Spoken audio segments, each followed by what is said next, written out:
एक गरीब किसान को उसके एक मित्र ने कुछ बीज दिए और उसे बताया कि ये बीज बांस के पेड़ की उस प्रजाति के हैं जो चीन में पाए जाते हैं। इन पेड़ों की ऊंचाई 90 फीट तक होती है।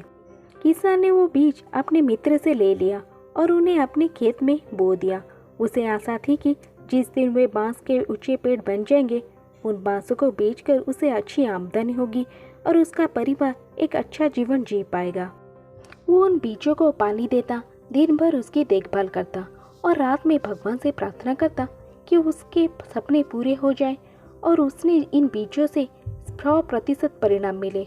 वो रोज अपने खेत में जाकर देखता कि बीज अंकुरित हुए हैं या नहीं, लेकिन उसे उनमें कोई भी परिवर्तन दिखाई नहीं पड़ता। इस तरह एक बरस बीत गया, लेकिन उन बीजों से अंकुर नहीं फूटे। अन्य बीज सामान्यतः एक सप्ताह में अंकुरित हो जाते थे और कुछ महीनों में ही फसल आ जाती थी। उस फसल के द्वारा ही किसान के परिवार का भरण पोषण होता था।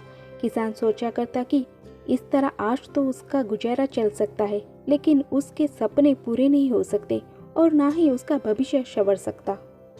बांस के पेड़ों की बदौलत वो अपने सुनहरे भविष्य के सपने देखने लगा, लेकिन समय बीतने के बाद भी वे बीज अंकुरित नहीं हुए और किसान को अपना सपना और आशाएं टूटी हुई नजर आने लगी। उसके मन में शंका उत्पन्न होने लगी कि कहीं वो बीज सड़ तो नहीं गए हैं। एक वर्ष और बीता, लेकिन बीज अंकुरित नहीं हुए। दूसरे किसान और गांव वाले उसका मजाक उड़ाने लगे कि वो उन बेकार के बीजों पर अपना समय और परिश्रम व्यर्थ गवा रहा है।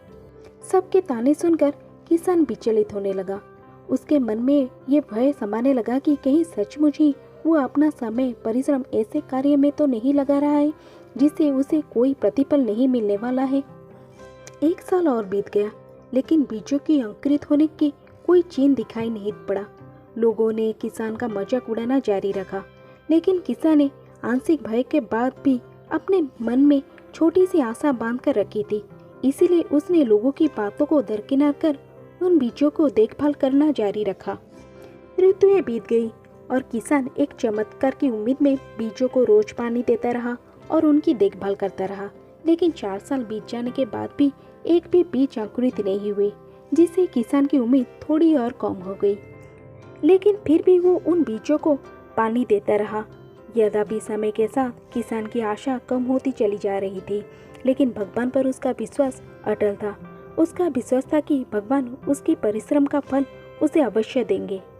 4 बरस बीत जाने के बाद अचानक एक सुबह गांव के लोगों को उस किसान की चिल्लाने की आवाज़ सुनाई पड़ी। वे सभी अपने घरों से बाहर निकल आए। उन्होंने देखा कि वो किसान अपने खेत के सामने खड़े होकर खुशी से चिल्ला रहा है। पास जाकर देखने पर सभी गांव वालों की आंखें फटी की फटी रह गई। किसान के खेत में बांस के बीज अंकुरित हो गए थे। किसान की खुशी की कोई सीमा नहीं थी। 5 साल बाद उसकी मेहनत सफल हुई थी। उस खेत गांव वालों के आकर्षण के केंद्र बन गया। बांस के पेड़ तेजी से बढ़ रहा था। 5 feet, 10 feet, 20 feet, 50 feet, 70 feet, 80 feet और 90 फीट। 6 सालों से खाली पड़ा किसान का खेत मात्र 6 सप्ताह में 90 फीट बांस के पेड़ों से भर गया। इस चमत्कार को देखकर सभी दंग थे। उधर किसान खुशी से फूला नहीं समा रहा था। वे बांस के पेड़ न केवल उसके परिवार का बल्कि उसके कई पीढ़ियों का भरण पोषण करने वाला था। वह रह रहकर भगवान का धन्यवाद कर रहा था। उसे ये भी समझ आ गया था कि जो सीख उसे मिली है वो अमूल्य है।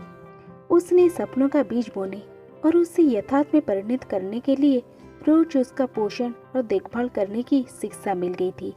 उसने लोगों की नकारात्मक बातों पर ध्यान न देने का पाठ भी पढ़ लिया था। उसने अपने भय और शंकाओं से परे हटकर अनवरत परिश्रम करने का महत्व समझ लिया था। साथ ही भगवान पर उसका विश्वास और अटल हो गया था। किसान ने पूरे गांव के सामने एक उदाहरण प्रस्तुत कर दिया, जिसके बाद गांव के अन्य किसानों भी अपने खेतों में बांस का पेड़ उगाने लगे और धैर्य से हर दिन उसकी देखभाल करने लगे।